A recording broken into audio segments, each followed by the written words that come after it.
అందరికి లోపల మీటింగ్ లో మాట్లాడింది అంత నచ్చిందా? అందరూ మంచిగా బోనాలు చేయండి, అందరూ మంచిగా బోనాలు చేసి అందరూ మంచిగా అమ్మవారిని దర్శించుకోండి. ఓకేనా?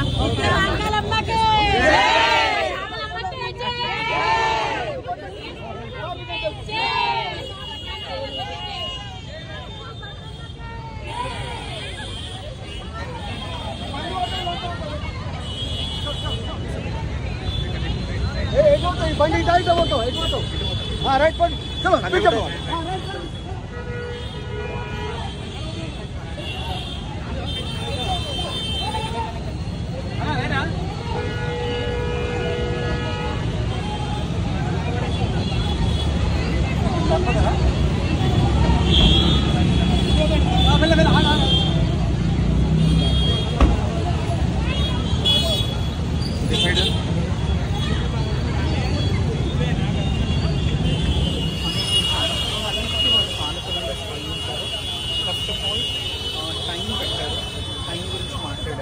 మేము కూడా అన్నామన్నమాట వాళ్ళకి, మీరు టైం 100% మీరు టైం మెయింటైన్ చేస్తే మాకు ఒక విధంగా హ్యాపీ.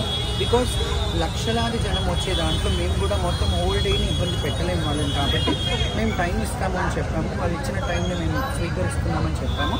ఈవెన్ వాళ్ళు 1 to 4 పెట్టారు, 1 to 4, 4:30 అటు ఇటు అప్రాక్సిమేట్ 5 తర్వాత నేను వచ్చినా నన్ను పంపించకండి అని అన్నాను. They were well appreciate for that.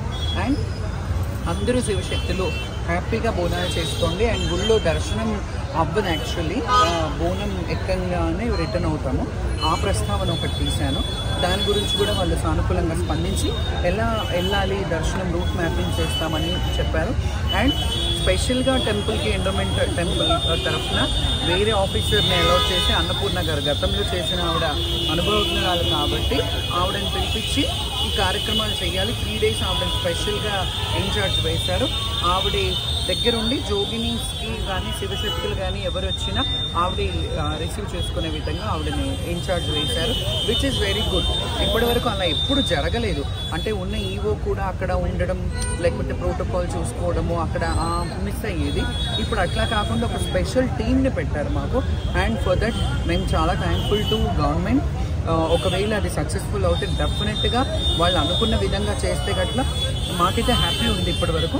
But still more to watch, ఎందుకంటే చెప్పడం ఓకే, చేశాక definitely we are very thankful to government. And గవర్నమెంట్కి ఇట్లాంటిది ఎప్పుడు కనీ విని జరగలేదు. వాళ్ళ ఇంత ఇనిషియేట్ తీసుకోవడం, ప్రిన్సిపల్ సెక్రటరీ గారు శైలజ గారు అండ్ కమిషనర్ గారు హనుమంత్ గారు